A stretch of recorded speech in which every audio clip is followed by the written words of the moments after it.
إلى مغفرة من ربكم وجنة عرضها السماوات والأرض أعدت للمتقين الذين ينفقون في السراء والضراء والكاظمين الغيظ والعافين عن الناس والله يحب المحسنين.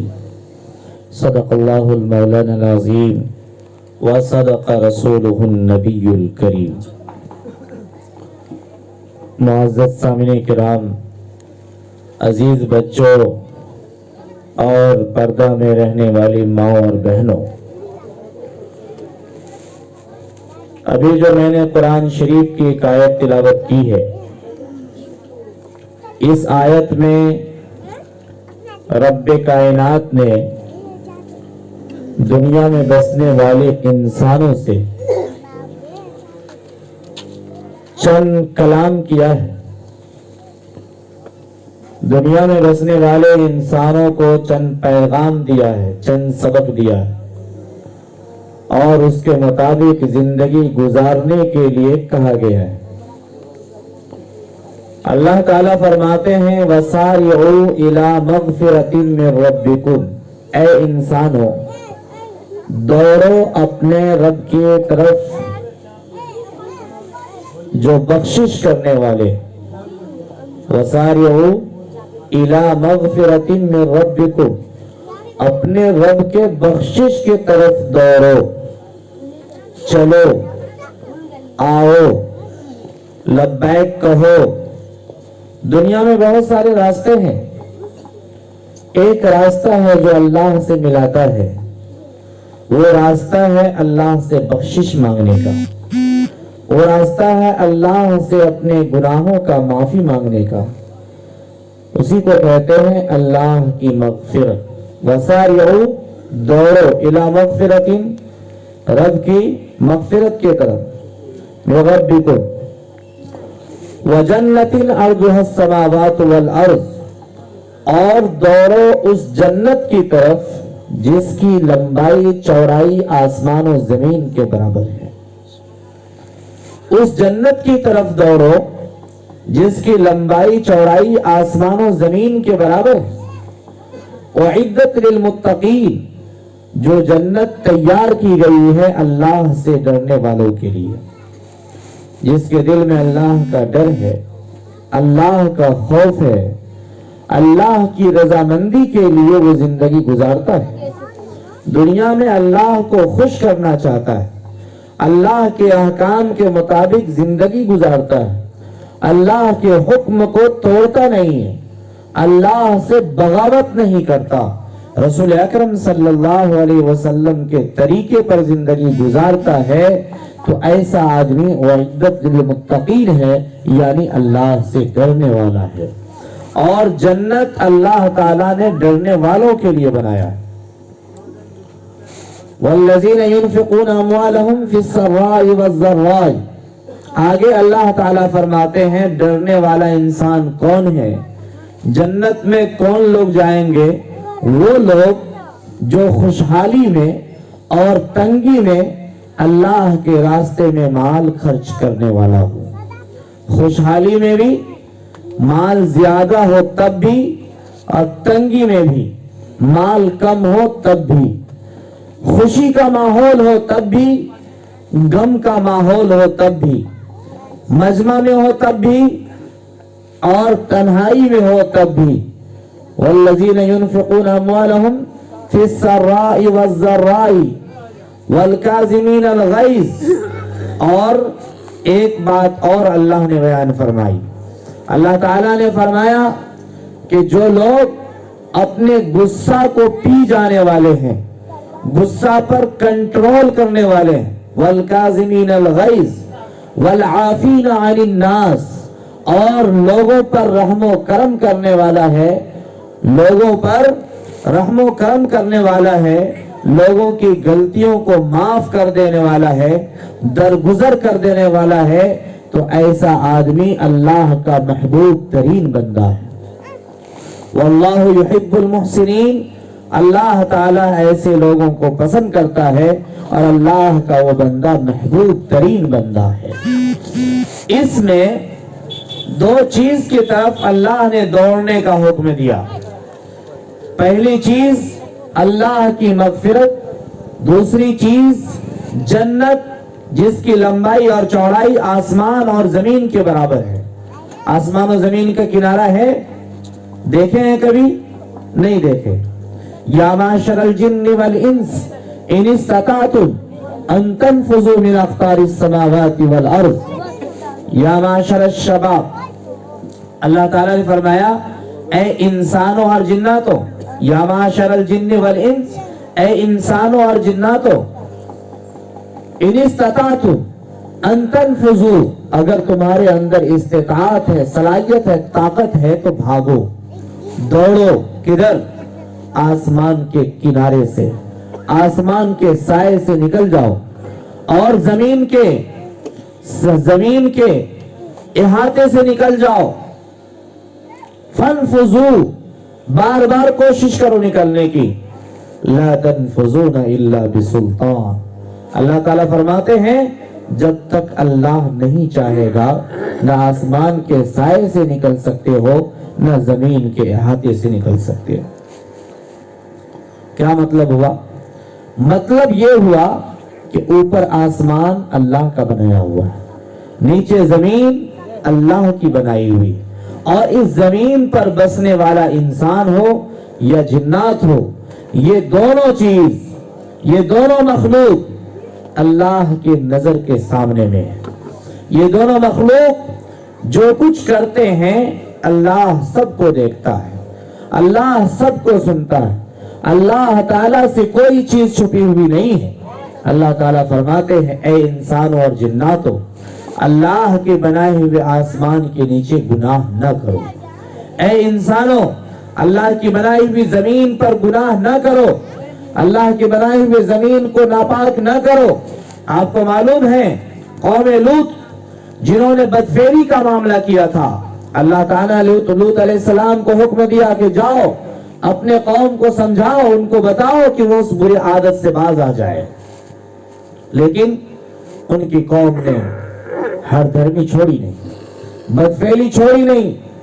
اللہ تعالیٰ نے دو فرشتہ کو حکم دیا، کہا کہ جاؤ جا کر کہہ دو لوط علیہ السلام سے کہ وہ اپنے ماننے والے کو صبح سویرے لے کر کے نکل جائے.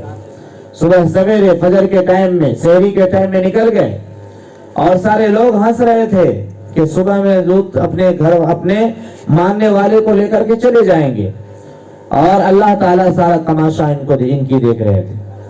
جیسے یہ لوگ بستی چھوڑ دیے، باہر گئے، اللہ تعالیٰ نے آسمان سے کنکری بھیجا.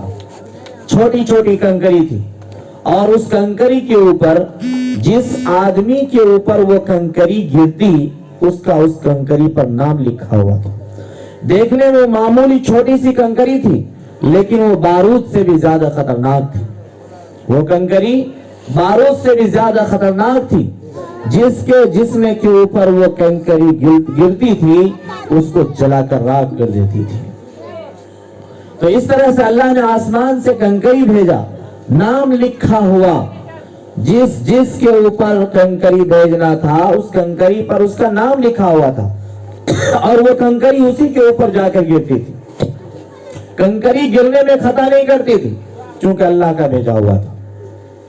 کنکری بھیج دیا گیا، لوگ تباہ و برباد ہو گئے، لیکن اللہ کا غضب اس سے بھی ٹھنڈا نہیں ہوا. اللہ کا غضب اس سے بھی ٹھنڈا نہیں ہوا. اللہ تعالیٰ نے فرشتہ کو حکم دیا کہ جائیے اس حصہ کے زمین کو آسمان پر اٹھا لیجئے. زمین کو آسمان پر اٹھا لیا گیا اور الٹا کر کے پٹک دیا گیا. زمین کو سیدھا اٹھا کے لے گیا اور آسمان کے قریب جا کر اس کو پلٹ دیا. پلٹنے کے بعد گناہ والی زمین کا جو حصہ تھا وہ اندر چلی گئی اور نیچے کا پاک پوتر زمین کا حصہ وہ اوپر آ گیا. اس کے باوجود بھی اللہ کا غصہ کم نہیں ہوا. اللہ تعالیٰ نے فرمایا کہ اتنی زیادہ بارش ہو کہ اگر گناہ کا پاپ کا کوئی ذرہ بھی اس زمین پر باقی ہو تو دھو کر کے نالا کے ذریعے سے، سمندر کے ذریعے سے اس کو باہر بہا کے لے کے چلا جائے گا. موسلادھار بارش ہوئی، ایسی بارش کبھی نہیں ہوئی تھی جتنی بارش لوط علیہ السلام کے قوم پر ہوئی. پہلے کنکری سے ہلاک کیا گیا, اس کے بعد زمین کو اٹھا کر پٹک دیا گیا, اس کے بعد اس پر موسلادھار بارش برسائی گئی. ہلاک ہو چکا تھا, کنکری سے ہی مر چکا تھا, آگے کوئی ضرورت نہیں تھی. لیکن اللہ تعالیٰ بدفعلی کے گناہ کے قباحت کو بیان کرنے کے لیے تین عذاب اس قوم پر دیا, 3 عذاب دیا. آج مسلم نوجوان یہ سمجھتے ہیں کہ ہماری منمانی کی زندگی, ہم جو چاہیں گے وہ کریں گے. قبرستان پر بیٹھ کر, قبرستان کے گڈھے میں بیٹھ کر جا کر وہاں سلیسن پیتا ہے, وہاں جا کر نہ جانے نشہ کی کون کون سی چیز استعمال کیے جاتے ہیں, اور مدرسہ کے دیوار کے پیچھے جا کر بیٹھ کر وہاں جا کر چیلم پیتا ہے, وہاں نشہ کی گولی کھاتا ہے, اور پھر نہ جانے کیسی کیسی حرکتیں وہاں جا کر کرتا ہے. یہ مسلم نوجوان کر رہا. ان کی حرکتوں سے دیکھ کر یہود و نصارہ بھی شرم آ جاتی ہے. مسجد اور قبرستان اور مدرسے کے حصہ بھی ان لوگوں کی حرکت کو دیکھ کر کے کانپ جاتا ہے, لیکن انہیں شرم نہیں آتی, شرم نہیں آتی. میرے بھائیوں, یہ سارے کارنامے یہ بہت خطرناک ہے. افامن الذین, اللہ تعالیٰ نے فرمایا کیا تم لوگ اس بات سے مامون ہو گئے, احسب الناس ان یترکوا ان یقولوا آمنا وهم لا یفتنون, کیا تم لوگ یہ سمجھتے ہو کہ تم نے ایمان لے آیا تو ہم تمہیں آزمائیں گے نہیں؟ بہت طرح سے آزمائیں گے, آزمائش کی بہت گھڑی آئے گی, آزمایا جائے گا. اللہ تعالیٰ نے فرمایا کہ کیا تمہیں پیدا کر دیا گیا, جوان بنا دیا گیا, تم جو چاہو گے وہ کرو گے؟ کیا اللہ تعالیٰ تم سے انتقام نہیں لے گا؟ کیا اللہ تم سے آسمان سے پتھر کی بارش نہیں برسائے گا؟ کیا اللہ تعالیٰ چیخ کی آواز تم پر بھیج کر تمہارے کانوں کے پردے نہیں پھاڑ دیں گے؟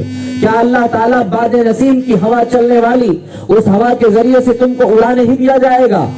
جو پچھلی قوموں کے ساتھ تباہی بربادی کے واقعات پیش آئے ہیں, اللہ تعالیٰ نے سورہ ملک کے اندر تفصیل سے بیان فرمایا ہے کہ اگر تم بھی اس کے روش پر چلو گے, ان کے طریقے پر چلو گے, تو اللہ تعالیٰ کے لیے کوئی بھاری نہیں ہے کہ اللہ آسمان سے عذاب کو اتار دے. اللہ کے لیے بھاری نہیں ہے, اللہ اتار سکتا ہے. اس لیے اللہ نے ہمیں سوجھ بوجھ دیا, عقل مندی دی ہے. ہر کام کو کرنے سے پہلے ہم شریعت کی جانکاری دینے کی کوشش کریں. ہم ختنہ کرنے جا رہے ہیں بچے کی, تو یہ ختنہ سنت طریقہ ختنے کا کیا ہے؟ ختنہ کرنا جب سنت ہے تو ختنہ میں جو رسم و رواج ہوتا ہے وہ سنت کے خلاف کیوں ہوتا ہے؟ وہ بھی سنت کے مطابق ہونا چاہیے. نکاح کرنا عبادت ہے, تو نکاح کے اندر جو رسم و رواج ہوتا ہے وہ سنت کے خلاف کیوں ہوتا ہے؟ وہ بھی سنت کے مطابق ہونا چاہیے.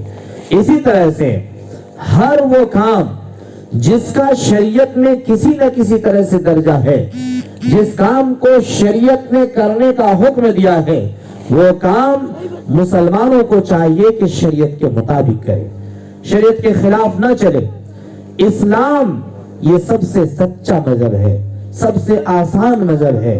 الدین یسر, اللہ نے اس دین کو آسان بنایا ہے. اگر کوئی کھڑا ہو کر نماز نہیں پڑھ سکتا, بیٹھ کے پڑھ لیجیے. بیٹھ کے نہیں پڑھ سکتے ہیں, لیٹ کے پڑھ لیجیے. لیٹ کے بھی نہیں پڑھ سکتے, اشارہ سے پڑھ لیجیے. لیکن نماز معاف نہیں ہے. آسانی ہے لیکن معاف نہیں ہے. اس مذہب کے اندر ہر موڑ کی اللہ تعالیٰ نے, ہر موڑ پر اللہ تعالیٰ نے راستہ دکھایا ہے. پوری پیدائش سے لے کر بڑھاپے تک, اور بڑھاپے سے لے کر کے قیامت تک کوئی منزل ایسی نہیں ہے جس کی رہنمائی اسلام نے نہیں کیا ہو, جس کے بارے میں اسلام نے نہیں بتایا ہو. ہمیں چاہیے کہ ہم علماء کے پاس جا کر پوچھیں. ہمیں چاہیے کہ ہم مسجد کے امام سے اچھے تعلق رکھیں. ہمیں چاہیے مدرسین سے اپنا تعلق اچھا رکھیں. وہ لوگ جس طریقے سے چلتے ہیں اسی طریقے سے ہم سب کو بھی چلنا ہے. اسی راستے پر ہمیں بھی چلنا ہے. اسی میں ہمارے لیے نجات ہے, اسی میں ہمارے لیے کامیابی. آگے اللہ تعالیٰ فرماتے ہیں ولا تسعر خدك للناس ولا تمشي في الارض مرحا انك لن تخرق الارض ولن تبلغ الجبال طولا.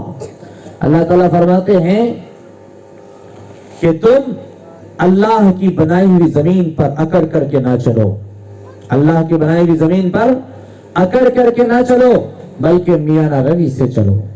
انک لن تخرق الارض ولن تبلغ الجبال طولا، اس لیے کہ اکڑ کے چلنے سے نہ تو تم زمین کو پھاڑ سکتے ہو نہ آسمان کی بلندی تک تم پہنچ سکتے ہو، آسمان کی بلندی پر نہیں پہنچ سکتے.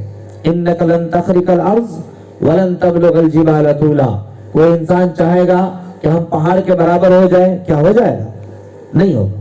100 فٹ کا پہاڑ ہے، انسان چاہے گا ہم اکڑ کے چلتے ہم پہاڑ کے برابر ہو جائیں، کیا ہو سکتا ہے؟ نہیں ہو سکتا ہے. انسان اکڑ کے چلتا ہے، انسان سوچتا ہے ہماری طاقت، ہماری ہیبت، ہمارے روب سے زمین پھٹ جائے، کیا ایسا ہو سکتا ہے؟ نہیں ہوگا. اللہ جب چاہے گا زمین پھٹ جائے گی. انک لن تخرق الارض ولن تبلغ الجبال طولا، نہ تو تم زمین کو پھاڑ سکتے ہو نہ آسمان کی بلندی تک تم چڑھ سکتے ہو. جب ایسا نہیں کر سکتے تو اللہ کی بنائی ہوئی زمین پر اکڑ کے نہ چلو. کیوں؟ اس لیے کہ ہماری حیثیت کس چیز کی ہے؟ ہماری حیثیت مٹی کی ہے. مٹی سے ہی ہم پیدا ہوئے ہیں اور مٹی میں ہی جا کر ہم کو سما جانا ہے. مٹی میں ہی ہمیں جا کر سما جانا ہے. جب مٹی سے ہی پیدا ہوئے، مٹی میں ہی جا کر سما جائیں گے تو پھر تھوڑی دن کی جو یہ زندگی ملی ہے، یہ زندگی اپنے منمانی میں ہم کیوں گزاریں گے؟ یہ زندگی ہم منمانی کر کے کیوں گزاریں گے؟ ادھر مسجد جا کے نماز بھی پڑھتے ہیں اور دوسری طرف آ کے مجلس میں جھوٹ بھی ہوتے ہیں. ادھر نماز بھی پڑھتے ہیں، کرتا پاجامہ پہنے ہوئے ہیں، اور باقی جب مجلس نکاح کی آتی ہے تو لوگ سب مل کر کے گانا بجا رہے ہیں، ناچ رہے ہیں، ڈانس کر رہے ہیں. یہ کون سی طوفان بدتمیزی ہے؟ یہ کون سا معاشرہ ہے؟ یہ کون سا سماج ہے؟ جب مسلم سماج ہے تو مسلم کا طریقہ ہی اس کے اندر ہونا چاہیے. ہر ایک چیز کی قدر ہوتی ہے، طریقہ ہوتا ہے، اور اسی طریقے میں اس کے لیے نجات ہوا کرتی ہے. اسی طریقے میں اس کے لیے نجات ہوتی ہے. 2 باتیں بتا کر کے میں اپنی جگہ لوں گا. اللہ تعالیٰ نے قرآن کے اندر فرمایا فَخَلَفَ مِن بَعْدِهِمْ خَلْفٌ أَضَاعُوا الصَّلَاةَ وَاتَّبَعُوا الشَّهَوَاتِ فَسَوْفَ يَلْقَوْنَ غَيًّا. اللہ تعالیٰ فرماتے ہیں بعض کے ناخلف لوگ ایسے پیدا ہوں گے، بعض کے ناخلف لوگ ایسے پیدا ہوں گے اضاعوا الصلاۃ، جو نماز کو ضائع کر دے گی، نماز کو چھوڑ دے گی، نماز سے بے پرواہی اختیار کرے گی. آج دیکھ لیجئے، آج دیکھ لیجئے، اپنے اوپر ماتم منائیے. کیوں؟ اس لیے کہ یہ آیت ہمارے سماج پر فٹ ہو رہی ہے.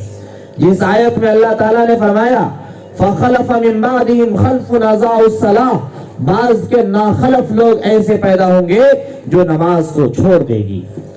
صحابہ کے زمانے میں، نبی کے زمانے میں کوئی یہ تصور کر ہی نہیں سکتا تھا کہ مسلمان ہوگا اور وہ نماز نہیں پڑھتا ہوگا.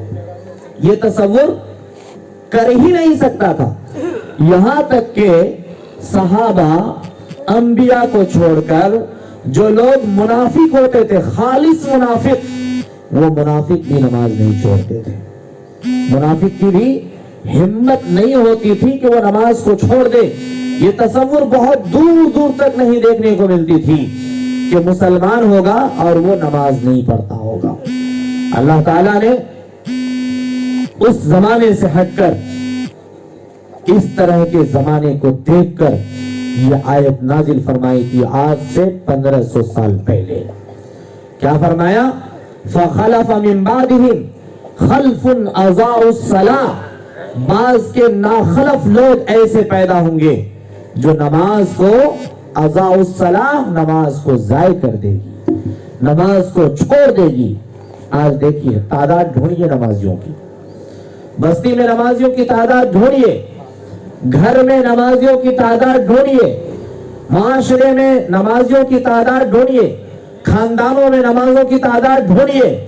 مشکل سے گھر میں 1 یا 2 آدمی نمازی ملے گا. اور بہت سارے گھر تو ایسا ہے کہ آپ درجن کے درجن پار کر جائیں گے لیکن آپ کو 1 نمازی بھی نہیں ملے گا. ایک نمازی نہیں ملے گا. کتنی افسوس کی بات ہے. اور ایک مسلمان جب نماز نہیں پڑھتا ہے تو اس کی نحوست 40 گھر تک پہنچتی ہے. اس کی نحوست 40 گھر تک پہنچتی ہے اور ایسے سماج پر اللہ کی فٹکار پڑتی رہتی ہے, لعنت برستی رہتی ہے. یہی وجہ ہے کہ آج نماز چھوڑنے کی وجہ سے دل سے اللہ کی محبت ختم ہو گئی. نماز چھوڑنے کی وجہ سے باپ بیٹے کی محبت ختم ہو گئی. نماز چھوڑنے کی وجہ سے ماں بیٹی کے درمیان محبت ختم ہو گئی. نماز چھوڑنے کی وجہ سے پڑوسی کا پڑوسی سے محبت ختم ہو گئی. نماز چھوڑنے کی وجہ سے سماج میں اس کی کوئی وقت, کوئی عزت, کوئی حیثیت نہیں رہ گئی ہے. جو اللہ کے سامنے نہیں جھکے گا دنیا اس کے سامنے کیسے جھکے گی؟ جو اللہ سے محبت نہیں کرے گا دنیا ان سے کیسے محبت کرے گی؟ من کان للہ کان اللہ لہ. جو اللہ کے لیے ہو جاتا ہے اللہ اس کے لیے ہو جاتا ہے. جو اللہ کے لیے ہو جاتا ہے اللہ اس کے لیے ہو جاتا ہے. جو اللہ کے لیے جھک جاتا ہے ساری دنیا کو اللہ اس کے تابع کر دیتا ہے. ساری دنیا کی محبت کو اللہ اس کے دل میں بیٹھا دیتا ہے. تو لہذا نماز چھوڑنے کی بہت ساری وجوہات ہیں اور نماز چھوڑنے کی وجہ سے جو وبال آ رہی ہے, پریشانی آ رہی ہے, وہ بھی بہت ساری ہے, گن نہیں سکتے ہیں. سماج کے اندر دیکھیے پتہ چلے گا آپ کو کتنی ساری برائیاں جنم لے رہی ہے اور وہ سب اسی وجہ سے کہ ہم نماز کو چھوڑ دیے. ہر نماز کے ٹائم میں گھر کا ہر فرد, دادا سے لے کر پیچھے نیچے پوتا تک, اگر ہر آدمی وضو بنانے کے لیے چلے جائے, ہر آدمی بسم اللہ پڑھے اور کپڑا صاف ستھرا پہنے اور پھر مسجد چلے جائے, تو جس طرح سے چلتے وقت جاتے وقت ان کے دل میں اللہ محبت ڈال دے گا. جہاں جہاں قدم پڑے گا وہ قدم بھی اس کا پاک پوتر ہو جائے گا. ایک ایک قدم پر ان کو نیکی ملتی جائے گی. فرشتہ اس کے لیے دعا دیتا چلا جائے گا اور جب مسجد سے لوٹ کر کے آئے گا گھر میں سلام کرے گا تو گھر کے اندر کوئی افراد ایسا نہیں جس کے دل میں اس کے خلاف رنجش, عداوت اور اختلاف پیدا ہو جائے. سلام میں اللہ نے بڑی برکت رکھی اور اس وقت اس سلام کی اہمیت اور زیادہ بڑھ جاتی ہے جب آدمی نماز پڑھ کر کے واپس گھر میں آتا ہے, سلام کرتا ہے. تو لہذا نماز پڑھنے میں محبت ہے, الفت ہے, روزی میں برکت ہے, لمبی زندگی ہے اور زندگی کو اللہ کام میں لگا دیتا ہے. زندگی کو کام میں لگا دیتا ہے. پتا چلا کہ سامان تو گھر میں بہت ہے, گاڑیاں 10 رکھی ہوئی ہے لیکن چلنے والی ایک بھی نہیں ہے. گاڑی کتنی ہے گھر میں 10 اور کام کی ایک بھی نہیں. تو کوئی گنتی ہے اس کا؟ کچھ نہیں. ہم انسان ہیں, ہم مسلمان ہیں, سمجھدار ہیں, عقل رکھتے ہیں, لیکن جب اللہ کے نیک بندوں کی فہرست آتی ہے تو پتہ چلتا ہے ایک بھی نمازی نہیں ہے. ہمیں بتائیے قبر میں جب ہم جائیں گے, قبر کے گڈھوں میں ہمیں ڈال دیا جائے گا, اس قبر میں بسنے والے اور رہنے والے جتنے بھی نمازی روح ہے وہ روح ہماری روح کو دیکھ کر کے پناہ مانگے گی. وہ روح کہے گے اللہ کس بد نصیب کو اس قبر کے اندر ڈال دیے, اے اللہ اس سے محفوظ رکھیے, ان سے بچائیے. بے نمازی جب قبر میں ڈالا جاتا ہے تو اللہ تعالیٰ بڑے بڑے سانپ کو اس کے اوپر مسلط کر دیا جاتا ہے. ان کے قبر کو ایسے دباتے ہیں کہ ان کی پسلی, ایک طرف کی پسلی دوسری پسلی میں اس طرح سے گھس جاتی ہے. کرراہتا ہے, چلاتا ہے, بلبلاتا ہے, لیکن انسان اس کی آواز کو نہیں سن پاتا. اللہ کے نبی نے فرمایا قبر میں جب بندوں کو رکھا جاتا ہے, ذکر قبر جب اس کو دباتی ہے پکڑ کر کے, تو انسان کے علاوہ ہر مخلوق اس کو سنتی ہے, محسوس کرتی ہے. آپ نے دیکھا ہوگا کتا رات میں زیادہ چلاتا ہے. کیوں چلاتا ہے؟ اس لیے کہ وہ قبر کی عذاب کو اپنے آنکھوں سے دیکھتا ہے. سر اٹھا کر کے اوپر اٹھا کر کے کتا روتا رہتا ہے. کیوں؟ اس لیے کہ وہ اپنے آنکھوں سے محسوس کرتا ہے کہ اس قبر میں عذاب ہو رہا ہے, اور وہ بھی فریاد کرتا ہے کہ عذاب کو ہٹا لے، لیکن کیا کسی کے رونے اور ہنسنے سے کہیں عذاب ہٹ جاتا ہے؟ نہیں ہٹتا۔ قبر میں جب بے نمازیوں کو ڈالا جاتا ہے تو اللہ تبارک تعالی ان کے قبر میں آگ جلا دیتے ہیں۔ ان کا کفن، ان کا کپڑا، ان کے دائیں، ان کے بائیں، ان کے نیچے، ان کے اوپر، ہر طرف آگ ہی آگ ہوتی ہے۔ اسی آگ کے انگارے میں وہ لوٹ پوٹ ہوتے رہتا ہے اور قبر کو کشادہ کر دیا جاتا ہے، اسی آگ میں وہ تڑپتا رہتا ہے، قیامت تک وہی انجام ہوگا اس کا۔ اور جب قیامت آئے گی تو اس سے نکال کر اس کو جہنم کی آگ میں ڈال دیا جائے گا۔ تو بہت بڑی وادی ہے جہاں سے کوئی بچ نہیں سکتا ہے۔ فَخَلَفَ مِن بَعْدِهِمْ خَلْفٌ أَضَاعُوا الصَّلَاةَ، بعض کے ناخلف لوگ ایسے پیدا ہوں گے جو نماز کو ضائع کر دے گی اور دوسرا کام کیا کرے گی؟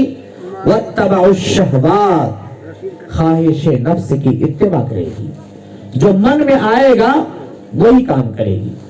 موبائل جیب میں رکھا ہوا ہے، قرآن سننے کی کبھی توفیق نہیں، نعت سننے کی کبھی توفیق نہیں۔ جب سنے گا، کان میں ایئر فون پہنچے گا تو گانا سنے گا۔ اس کان میں قیامت کے دن اللہ تعالی شیشے پگھلا کر کے ڈالیں گے، جس کان میں گانے کی آواز جاتی ہوگی، جس کان میں گانے کی آواز جاتی ہوگی، اس کان میں قیامت کے دن اللہ تعالیٰ شیشہ پگھلا کر کے ڈالیں گے۔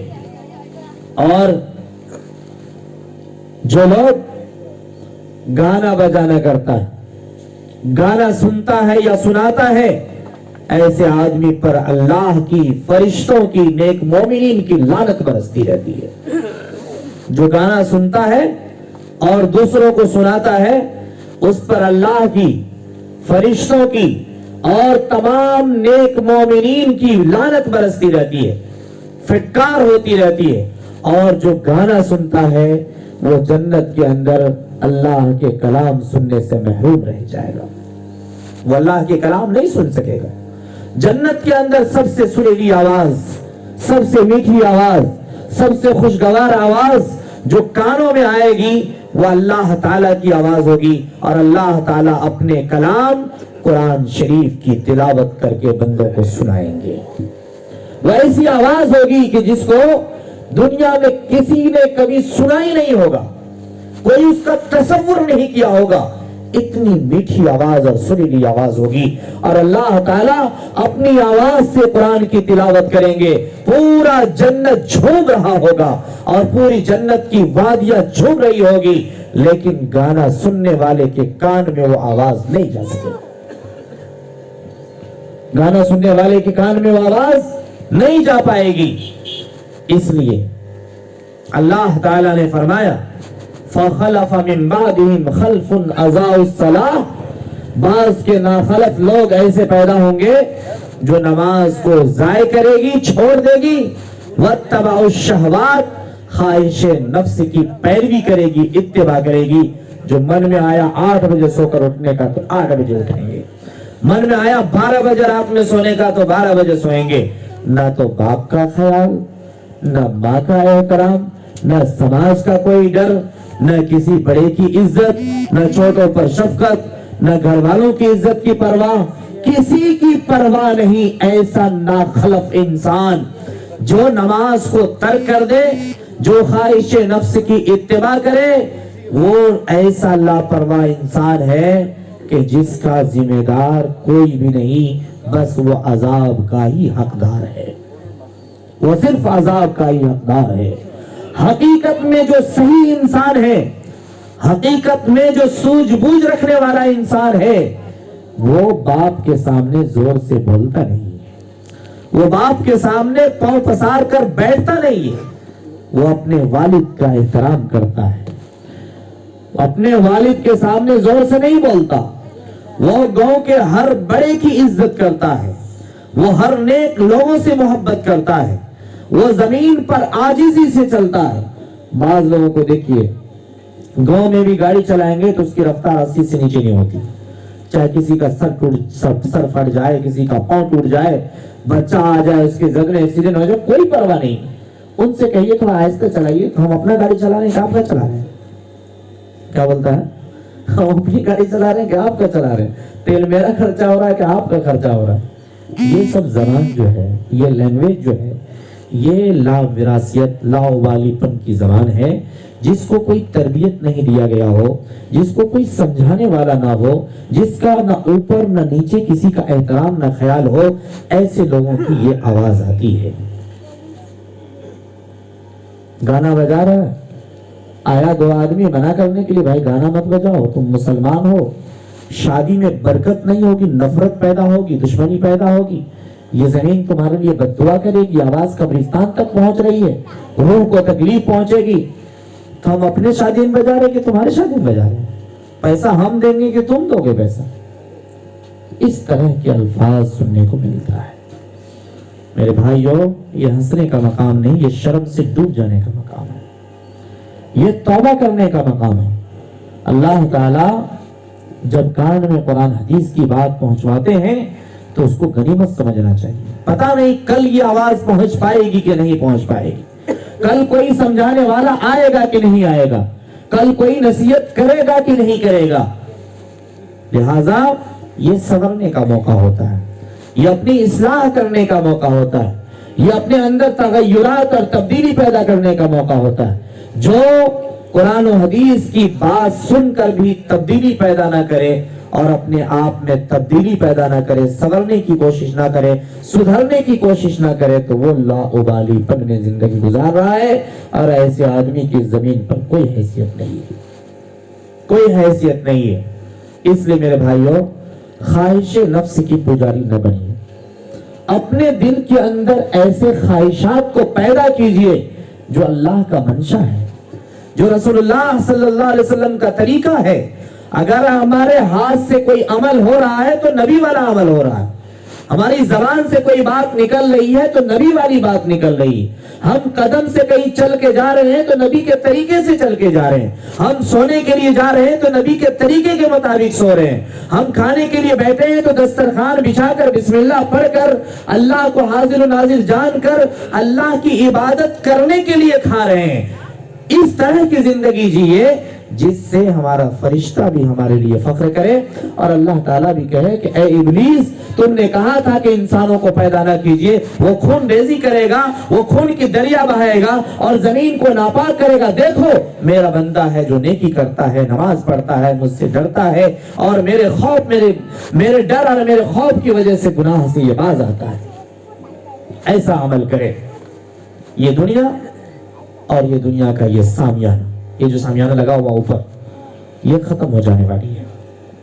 دیکھتے ہیں فنکشن ہوتا ہے، شادی کا موقع ہے، بولے گا جتنا بڑھیا سے بڑھیا پنڈال ہوگا نا آپ کے گھر میں وہ لگائیے گا، اتنا خوبصورت ہوگا، پیسہ جو دینا پڑے وہ لگا لیجئے، وہ لگائیے۔ ٹھیک ہے، لگا لیے، کل ہو کر کے نکاح ہوا اور نکاح ہوتے ہی جلدی جلدی کیل ٹھوکو، وہاں سے چلو یہاں سے چلو، ہٹاؤ، سامیانہ ختم ہو گیا، باراتی ختم، شادی ختم، سامیانہ ختم، اس کا وقت ختم ہو گیا۔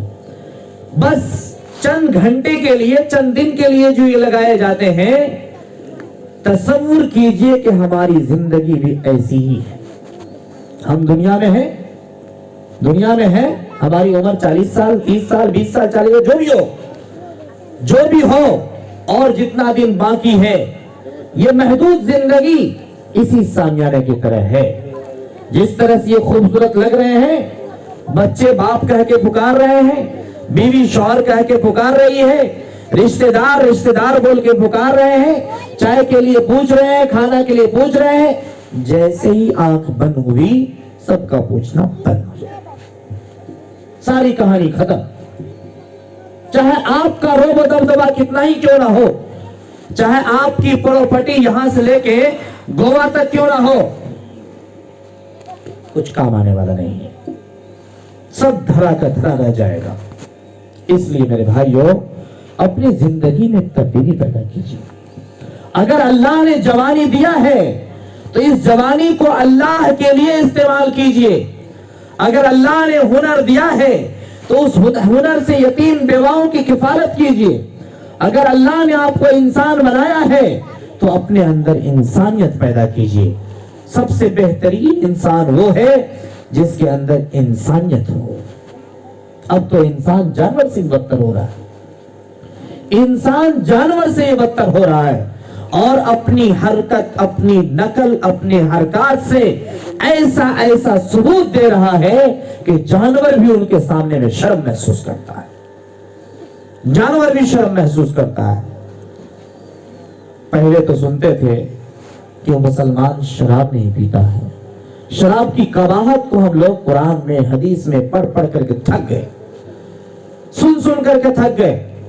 جب تک مدرسے کی چار دیواری میں تھے تو ہم لوگ یہ سمجھتے تھے کہ بس قرآن حدیث میں جو شراب کے متعلق حکم ہے یہ صرف قرآن اور حدیث میں ہی ہے. ہم لوگ یہ سوچتے تھے کہ کوئی مسلمان شراب نہیں پیتا ہوگا، کیونکہ اتنی بری چیز شراب ہے، تمام گناہوں کا جڑ شراب ہے. اپنا اپنی عزت، نہ اپنے گھر والوں کی عزت، نہ اپنی وقت، نہ گھر والوں کی وقت، نہ احترام، نہ خیال، نہ گھر کا کوئی انتظام، کسی چیز کی پرواہ نہیں رہتی اس کو. شرابی کو دیکھیے ایسا دھوت رہتا ہے کہ بچہ کہاں گیا، بیوی کہاں گئی، کون کیا کر رہا ہے، کیا کھا رہا ہے، کیا پی رہا، اس کو کسی چیز سے مطلب نہیں، بس اس کو شراب سے مطلب. ہم لوگ یہ سمجھتے تھے کہ بس یہ قرآن حدیث میں جو لکھا ہوا ہے شراب نہیں پیو تو بس مسلمان تھوڑے پیتا ہوگا، غیر مسلم پیتا ہوگا. لیکن جب سماج میں آئے تو پتا چلا کہ نہیں، بڑی تعداد مسلمانوں کی ہے جو شراب پیتی ہے، بڑی تعداد ہے مسلمانوں کی. اور یہ کتنی بری حرکت ہے. اللہ کے نبی صلی اللہ علیہ وسلم نے فرمایا کہ رمضان میں ایک رات آتی ہے جو رات 1000 مہینوں سے افضل ہے، جس میں فرشتہ آسمان سے اترتے ہیں، رحمت لے کر کے اترتے ہیں. اس رات میں اللہ تعالیٰ سب کی مغفرت کر دیتے ہیں، لیکن شراب پینے والوں کی مغفرت نہیں کرتے. شراب پینے والوں کی مغفرت نہیں کرتے، ان کی بخشش نہیں ہوتی. اور اسی طرح سے ماں باپ کے نافرمانوں کی مغفرت نہیں ہوتی. ماں اور باپ کا درجہ بہت بڑا ہے. ماں باپ کو اللہ نے قرآن میں کہا ہے اف تک نہ کہو، وَلَا تَقُلْ لَهُمَا اُفٍّ وَلَا تَنْهَرْهُمَا، کہ تم اپنے ماں باپ کو اف تک نہ کہو. اور کیا کہا؟ اپنے ماں باپ کے لیے اپنے بازوؤں کو، اپنے کندھوں کو جھکا کے رکھو. یعنی کندھار میں کندھا ملا کر کے کھڑے مت ہو باپ سے اور ماں سے، بلکہ جھکا کے رکھو. جو کہے بس اس کو آخری جملہ سمجھو. تصور کر لو کہ زندگی کا آخری مرحلہ، آخری چیز ہے اور آخری دولت ہے. اس سے قیمتی دولت دنیا میں کچھ نہیں ہو سکتی. ماں باپ سب سے بڑا خزانہ ہے. ماں باپ کا سایہ عرش کے سائے کے برابر ہے. لہذا دنیا میں ماں باپ کی جو قدر کر لیا، پوری زندگی اس کی قدر ہوگی. جس نے ماں باپ کو ٹھکرایا، تکلیف دیا، ستایا، پریشان کیا، وہ کبھی خوش نہیں رہ سکتا ہے، کبھی خوش نہیں رکھ سکتا ہے. جس نے پایا ماں باپ کا سایہ، برتاؤ کیا حسن سلوک کا، تو جنت میں گھر بنایا. پھیرا ہے جس نے اطاعت والدین سے رخے سرور، ہر جستجو میں نے اسے ناکام ہی پایا. چاہے کتنا ہی کوشش کر لے، ان کے دل کو کبھی خوشی نہیں ملے گی، کبھی وہ کامیاب اور کامران نہیں ہو سکتا ہے. ہر میدان میں وہ ناکام ہی ہوگا. بہت ساری مثال ہم نے دیکھا. بیوی کو لے کر کے گھر سے اس لیے چلے گئے کہ یہاں ماں کے اوپر خرچ کرنا پڑے گا، باپ کے اوپر خرچ کرنا پڑے گا، اور بھائی پر خرچہ کرنا پڑے گا، بہن کی شادی کرانا پڑے گا. بیوی کو لے کر اس لیے چلے گئے کہ وہاں جائیں گے تو بس میاں بیوی کھائیں گے، پیسہ جمع کر کے اکاؤنٹ میں رکھیں گے. لیکن 17 سال گزر گیا، 20 سال گزر گیا، پتا چلا کہ نہ تو اکاؤنٹ میں پیسہ جمع ہوا، نہ کسی مرحلے میں اسے کامیابی ملی. کیا ہوتا ہے؟ ادھر پیسہ 10,000 جمع کرتا، ادھر کوئی پریشانی آ جاتی. ادھر 20,000 روپے جمع کیا، ادھر کوئی اور پریشانی آ گئی. ادھر پیسہ جمع کیا، ادھر کوئی اور پریشانی آ گئی. اس طرح سے پریشانی میں اس طرح سے ملوث ہو جاتا ہے کہ اس کو کبھی نکلنے کا موقع ہی نہیں ملتا ہے. اس لیے جس کا جو مقام ہے اس کو وہیں رکھا جائے تو بہتر ہے، تو بہتر ہے. نہیں تو کیا ہوتا ہے؟ ظلم ہوتا ہے. جس کا ہے جو مقام وہیں رکھیے تو ٹھیک، حد سے زیادہ آگے بڑھایا نہ کیجیے، حد سے زیادہ آگے بڑھایا نہ کیجیے۔ ماں باپ کا جو درجہ ہے اس کو وہ درجہ دیجیے، ان کا احترام کیجیے، ان کی عزت کیجیے۔ یہ مجلس آپ لوگوں نے صرف اس لیے لگائی ہے، اس لیے سجائی ہے کہ اس مجلس کے ذریعے سے، چونکہ یہ قرآن و حدیث کی مجلس ہے، برکت ہوگی، آسانی پیدا ہوگی، کوئی پریشانی نہیں آئے گی، کوئی دقت نہیں ہوگا، اور جو برات جانے والے ہیں یا وہاں سے لوٹ کر کے آئیں گے اس میں کوئی حادثہ نہ ہو اور ہر طرح کی پریشانی سے بچ کر کے رہے، اسی لیے دینی مجلس لگایا جاتا ہے۔ اب یہاں دینی مجلس میں ہوا، جیسے اس کا ہٹا اس کے بعد قرآن کی رنگ ریلیاں چالو ہو گئی، قرآن کی گانے کی، کس کی؟ گانے کی۔ اس کے بعد چالو ہو جاتا ہے گانا اور بجانا، چھوٹے چھوٹے لڑکے سب ڈانس کرتے رہتے، ناچتے رہتے ہیں، لڑکا اور لڑکی سب آ کر کے وہاں ڈانس کرتے رہتا، ناچتا رہتا ہے۔ اس سے زیادہ مسلم سماج کے لیے ہلاکت اور بربادی کی کوئی چیز نہیں ہو سکتی، کوئی چیز نہیں ہو سکتی۔ یہ عزت کو داغ لگانے والی چیز ہے، یہ مسلم معاشرے کو بدنام کرنے والی چیز ہے، اس لیے ایسی نوبت ہمارے سماج میں نہ آئے۔ میرے بھائیوں، جن کی بھی شادی ہو رہی ہے، میں ان سے بھی کہنا چاہتا ہوں اور ان کے گارجن سے بھی کہنا چاہتا ہوں، دعا کے بعد مائک کو سمیٹ لیجئے اور اس کے بعد گانے بجانا بالکل بھی نہیں کیجیے گا، کیونکہ گانا بجانا اگر ہوگا تو آئندہ نہ تو میلاد ہوگا اور نہ نکاح پڑھایا جائے گا۔ اس بات کا خیال رکھیں گے۔ السلام علیکم ورحمۃ اللہ وبرکاتہ۔ دعا کر